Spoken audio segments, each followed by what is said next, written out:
मैंने तो सिर्फ उनसे इतना कहा कि उनके लिए भी कोई बना होगा, जैसे हमारी शादी हुई है वैसे ही उनकी भी होगी। पर आपने शादी की बात उठाई क्यों? क्या वो आपकी तरह है? उनकी हालत क्या आपसे छिपी? अक्षरा, मुझे आपसे ये उम्मीद नहीं थी कि एक लड़की होकर आप उनका दुख नहीं समझेंगे। नैतिक, मैं तो बस उनका मूड ठीक करना चाहती थी और कुछ नहीं। और वो रो रही है, यूं ही तो नहीं रो रही है ना? इस वक्त वो किसी से बात भी नहीं करना चाहती। दीदी से हम सबको कितना लगाव है, इस घर की लाडली है, कि आंखों में एक आंसू नहीं देख सकता कोई, और आपने उन्हें दुख पहुंचाया। ये बात कोई भी बर्दाश्त नहीं करेगा, मैं भी नहीं। और अगर आपकी वजह से उन्हें कोई भी तकलीफ हो तो मैं आपको माफ नहीं करूंगा, इतना समझ लीजिए।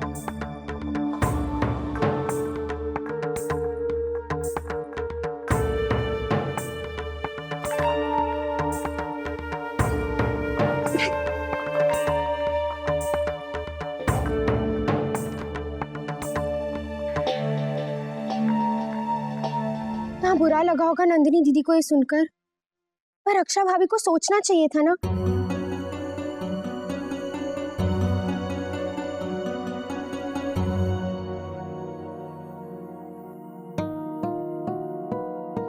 वो किसी से बात नहीं करना चाहती भाभी माँ।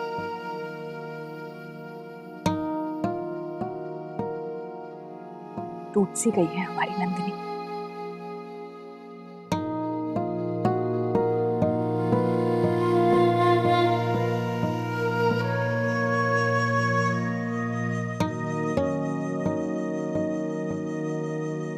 माँ, अगर अनजाने में मेरी किसी बात से दीदी को ठेस पहुंची है तो मैं उनसे माफी मांग लेती हूँ।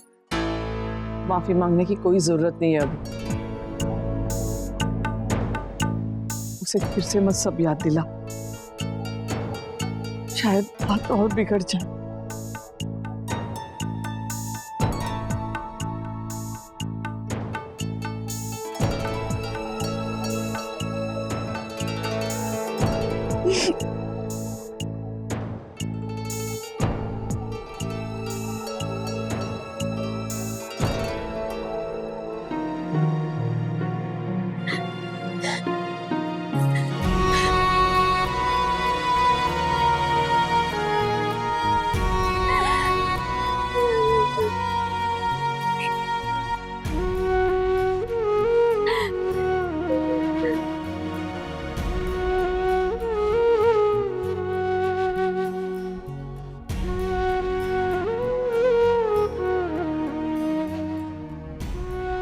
क्या हुआ माँ, आप रो क्यों रही हैं? माँ चुप हो जाइए ना माँ। हाँ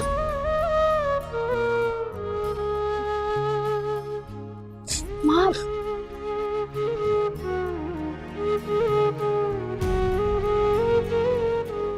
लीजिए पानी पीजिए।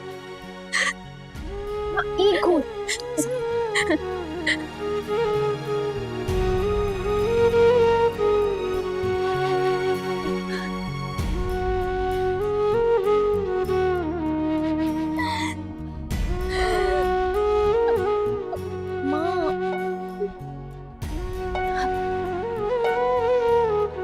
आपको मेरी कसम, बताइए क्या बात है?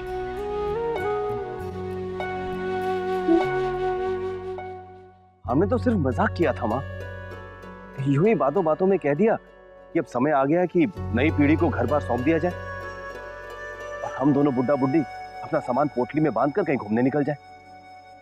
बस इतना ही कहा था हमने कि आंखों में आंसू आ गए। पता नहीं क्या समझी वो। अजीब सी बात है, पर हुआ क्या? आज तक बड़ी बहू ने किसी भी मजाक को इतनी गंभीरता से तो नहीं लिया। हाँ दादा, भाभी इस बात पर इतनी नाराज क्यों हो गई, ये बात मुझे भी समझ में नहीं आ रही। बाबूजी ने आपको हंसाने के लिए मजाक किया होगा, वरना वो ऐसा क्यों कहेंगे? उनका और कोई मतलब नहीं था। जानती हूँ मैं, ये सब वो मुझे खुश करने के लिए कर रहे हैं। बाहर भोजन के लिए लेकर जाना, चुटकुले सुनाने,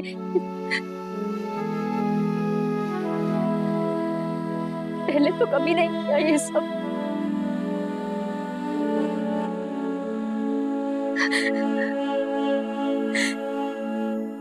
कितने बेबस हो गए वो, सब मेरी वजह से। इस सब की जिम्मेदार मैं हूं। बहुत बुरा लग रहा है मुझे, बहुत बुरा लग रहा है। घर में सबको परेशान कर दिया है मैंने।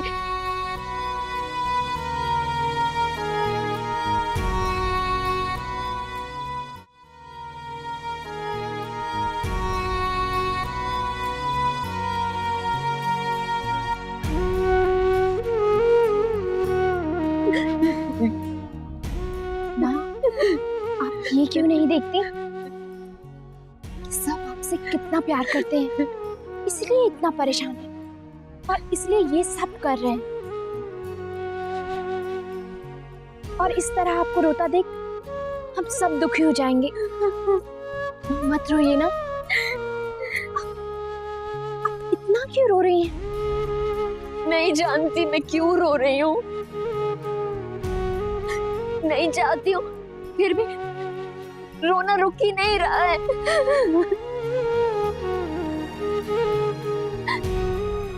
पता नहीं क्या हो गया है मुझे, क्यों ऐसा महसूस कर रही हूँ मैं।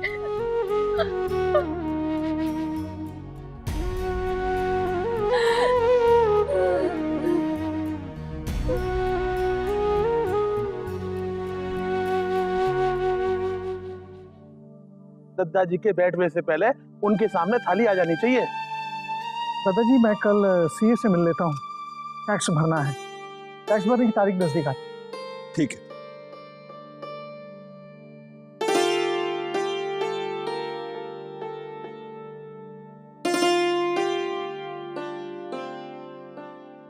लाओ बेटा, मुझे दो। बेटा मैं रखा देती हूँ, तुम रसोई से गरम गरम दाल ले आओ।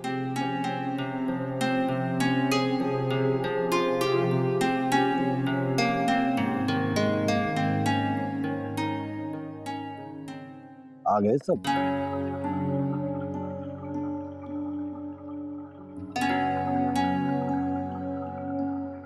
नंदनी बेटा, भोजन का वक्त हो गया है।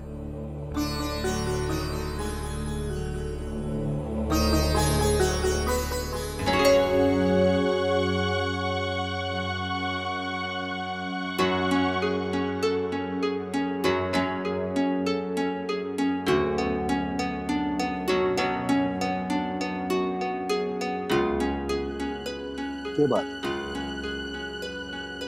छोरी भोजन न करेगी क्या?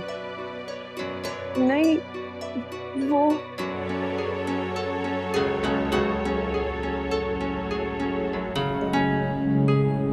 हाँ नहीं खाएगी कुछ। कहा है? तबीयत तो ठीक है ना बाकी?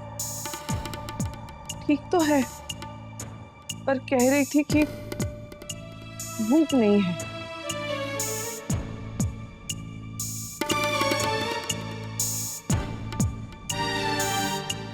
कुछ हुआ है क्या?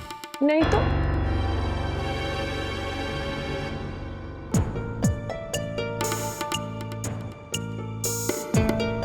मतलब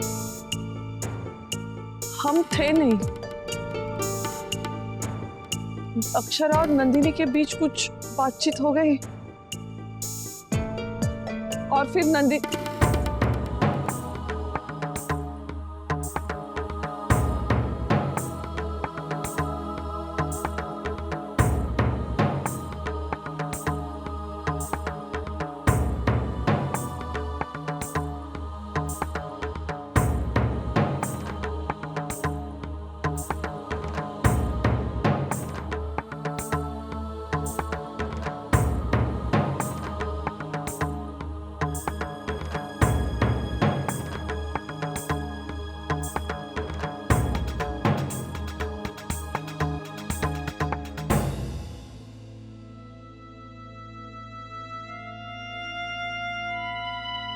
देखिए, आपकी बात तो एक मजाक थी, जो कि नॉर्मल भी है, लेकिन उनका इस बात को इतनी गंभीरता से लेना, ये नॉर्मल बात नहीं है।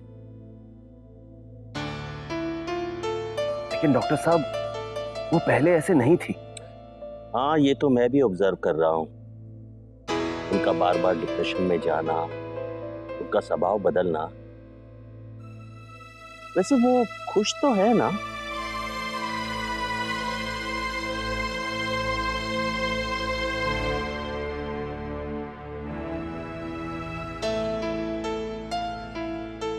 डॉक्टर साहब, आपने हमसे कहा था कि उनका ध्यान बटा के रखिए। हाँ। हम वही कर रहे हैं। हम तो उन्हें बाहर भी ले गए थे कि कुछ नयापन लगेगा, लेकिन वहां जाकर भी वो रुआसी हो गई, पता नहीं क्यों। वैसे उनकी उम्र क्या है? She must be above 45। इसीलिए देखिए, जैसे उनकी जिंदगी में एक परिवर्तन आया है ना, आई मीन जैसे उन्होंने गृहस्थी का एक चक्र पूरा किया है, वैसे ही उनके शरीर में भी बदलाव आया है, जिसे हम हार्मोनल चेंजेस कहते हैं। इस दौरान औरतें अक्सर चिड़चिड़ी हो जाती हैं, डिप्रेशन में चली जाती हैं, बात बात पर गुस्सा करती हैं। ये आम बात है, आपको उनका ख्याल रखना पड़ेगा। देखिए, मैं आपको कुछ दवाइयां लिख कर देता हूं, इन्हें मंगवा लीजिएगा और वक्त पर दीजिएगा। दवा क्यों? वो इसलिए कि जैसे आज वो बेचैन हो गई थी, ये दवाई उनके दिमाग को शांत रखेगी।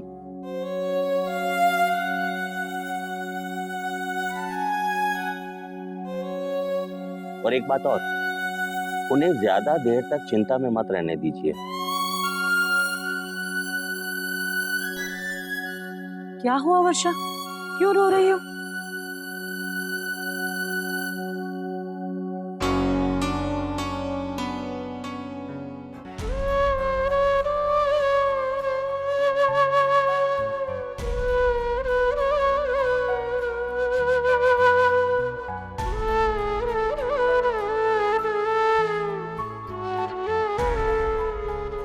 वर्षा, अरे जल्दी से मेरी जैकेट निकाल दो, माँ के लिए दवाई लानी है मुझे।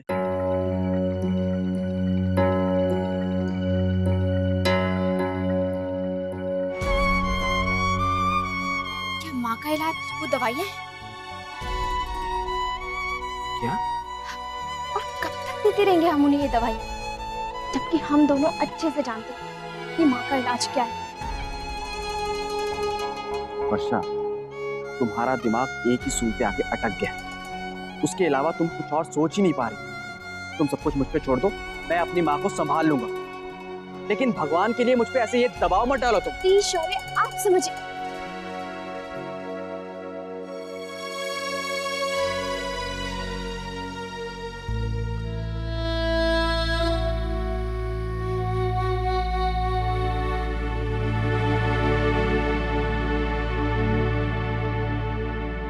काका, आप समझाइए ना वर्षा, मैं तो हार गया हूँ।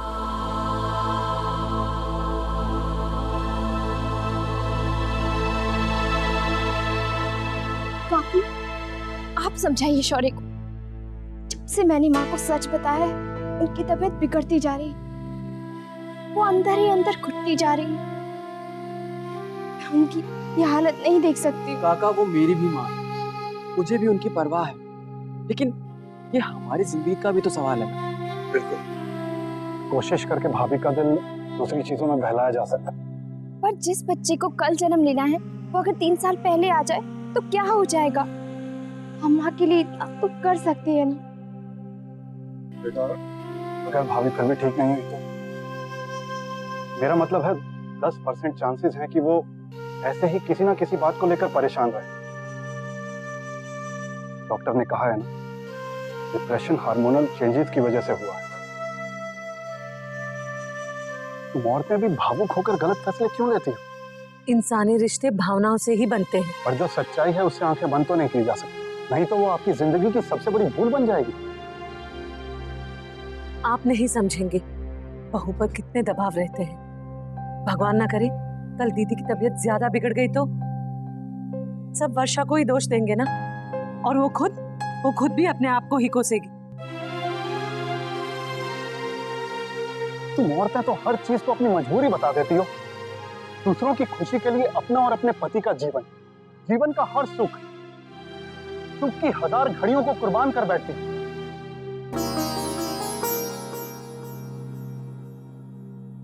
आप हमें कभी नहीं समझ सकते। ये रिश्ता क्या कहलाता है।